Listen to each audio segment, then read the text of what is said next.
like a Hellcat.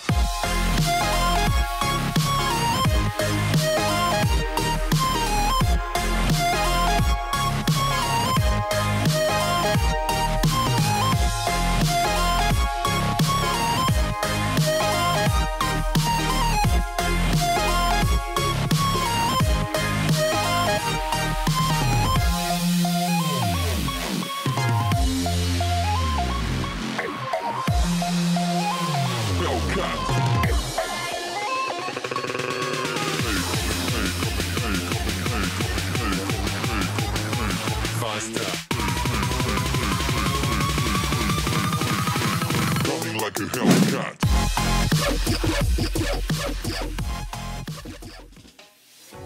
What's up guys, Section here back with another video. The talk of the town, Redmi Note 5 Pro. Though there are two variants, the Note 5 and the Note 5 Pro, I see the Pro to be the true successor to last year's Redmi Note 4. Why? Well, this video is all about that. Social media, YouTube is jolted with tons of posts and videos. Amidst of all this, here's my take on the device with some genuine points and sincere efforts to highlight the positives and negatives of this device, which will help you with your buying decision. Enough said, let's dive in depth. Here is the Redmi Note 5 Pro. This is the gold variant, like the fish. Haha. Also comes in black, blue and rose gold. At first glance, it sure is a well-built, good-looking device. Usual Xiaomi design language. The placements are same as you would expect.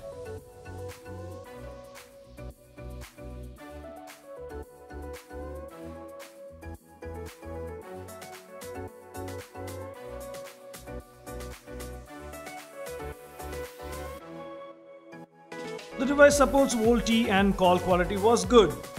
Let's take a quick look at the technical specifications for your reference. Alright, next up to the 5 areas we discuss on any smartphone: design and build, performance in gaming, battery, camera and other features. Starting off with design and build. Redmi Note 5 Pro has a metal body with curved edges. It looks and feels premium. If you're lucky, grab the black color, it's even more sexy. In-hand feel is grippy but slightly heavy at 182 grams.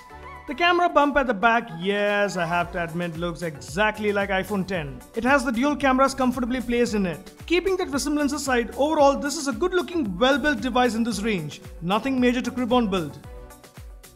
Coming to the display, the narrow new 5.99-inch Full HD Plus 18:9 display does add value to the looks. This is one of the biggest selling points for this device. It's not bezel-less but has thin bezels with curved corners. The glass on top is 2.5D curved Gorilla Glass to protect from minor accidental drops. Anyways, make sure to grab a tempered glass. Colors are vivid and bright. I like it. Good for video watching and gaming. Viewing angles are good both indoor and outdoor. Has a few color settings to play with. Touch is smooth. Has reading mode, handy for those night birds, and double tap to wake. Given its big display, using it one hand is not possible. In case you want to, make sure to check out the one hand mode feature. Overall, a good display in this range. Next up, performance and gaming. This device is powered with the latest octa-core Snapdragon 636 SoC with 4GB RAM and 64GB storage. You also get a 6GB RAM model. On first boot, you get 52GB storage free to use. If needed and you are a single SIM user, expand via a microSD card. On the software experience, it comes with Android Nougat with MIUI 9 on top. Though many would argue MIUI is kinda heavy, I love it personally for its flexibility, customization and additional features such as dual apps, app lock, second space, split screen, wireless display, shortcuts to name a few. MIUI 9 is optimized and now since you have ample RAM, it's a smooth experience overall. But yes, not having Oreo is a bummer. Not sure why, hoping Xiaomi rolls it out soon. Here's the Antutu benchmark score which screams at this range. Now does this good score translate to real world usage? Happily yes, when you load it and keep it busy, no signs of slowing down.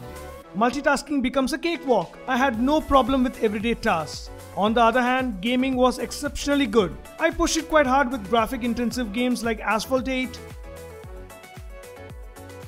Modern Combat, Shadow Figures, etc. and it was smooth. And the most important thing is, even after 45 minutes of continuous gameplay, I had no major heating issues, well under control.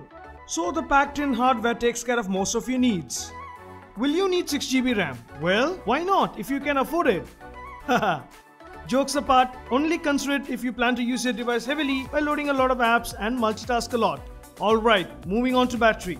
4000 mAh is what you get. Capacity wise, big enough to handle all your everyday tasks with ease. In my practical everyday use, I kept the phone busy with browsing, watching videos, mails, calls, casual gaming, etc. On single charge, I could easily get a day. When my use was moderate, I was able to push it to a little over a day. To give you an idea, 30 minutes of video streaming on Wi-Fi consumes 4% and the same on 4G consumes 3%. Lack of Type-C port is a bummer. Charging 0 to 100% using a 5V 2A adapter takes approximately 2.5 hours. Does it support quick charging? When tested with a fast charger, it does pull around 9 volts when compared to 5 volts with a normal charger as you see here. So yes, charging with a fast charger 0 to 100% took approximately 2 hours. Surprisingly only slightly better. Grab a Qualcomm Quick Charge 2 compatible charger for a pinch of better speed, or you're good with the default one. Do note that when using a fast charger, the device warms up a bit. Except for the lack of a fast charger in the box, nothing major to crib overall as far as battery backup goes. Let's talk camera. To the rear, you get a 12 megapixel primary and a secondary 5 megapixel shooter. Secondary lens is used to collect depth info for those nice bokeh shots. And to the front has a 20 megapixel shooter with flash. I'm totally impressed with both of them. Does a good job. Performs very well under well-lit conditions. And in low light too, it was good. But the highlight is the whopping 20 megapixel front camera. Takes very good selfies. Xiaomi has added front portrait mode even with a single camera, like the ones in the Google Pixel devices, and 80% of the time the shots turn out to be pretty cool. With this, I think Xiaomi has set the competition straight with those selfie smartphones. The app is straightforward with both auto and basic manual controls. As a normal consumer, the lack of in-depth features in the manual mode won't bite you. But if you're someone who wants to play in-depth, that's a bummer. On the features, you have slow motion, HDR, panorama, filters, beauty mode. Dynamic range is good, but the lack of auto HDR is a bummer. As far as video recording goes, you can go up to 1080p and has electronic image stabilization. Yes, you heard me right, EIS. And surprisingly, it's very good. But lack of 4K recording is weird when the Redmi Note 5 has that. If Xiaomi enables that via software update, it would be good. Overall, one of the best cameras you can get in this range. And to answer your mind voice, will I pick this or the Mi A1? Well, having used both, I will pick the Redmi Note 5 Pro because I find the camera to be overall better. Here are some sample shots to give you an idea.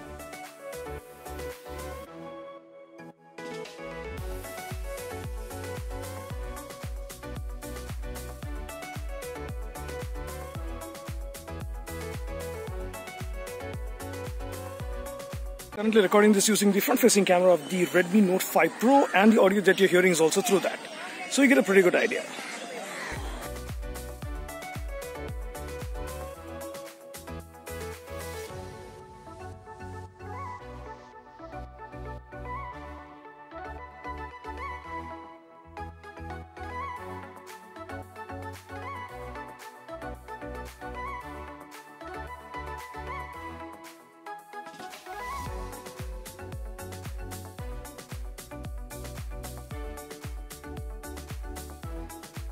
And finally, some additional stuff. On the sensors, no compromises except NFC. You also get IR blaster for controlling infrared devices. Fingerprint sensor is super fast. FM radio, you got that. Audio quality via 3.5mm slot is very good. And so is the external speaker, loud and clear.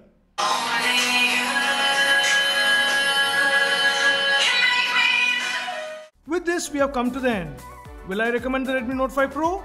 If you had watched this video fully, you would have noticed in the 5 main areas, Redmi Note 5 Pro did well with very minimal things to crib about. For the price tag of Rs 13,999, for sure those minor things can be overlooked. Turns out to be a very good choice with host of features for the money spent. Good display, good camera, good performance, good battery. Without doubt, it's an excellent choice among the mid-range smartphones in the market. So it's a big yes from me. And if you are a Redmi Note 4 user, upgrade to this one than the Note 5 for better value. So hope this video is informative to know more about the Redmi Note 5 Pro. Questions? Drop them in the comments. Like and share this video with your friends and family. And if you're new to TechShan, before closing this video, make sure to hit that red subscribe button along with that bell icon so that we can meet in another exciting video. Until then,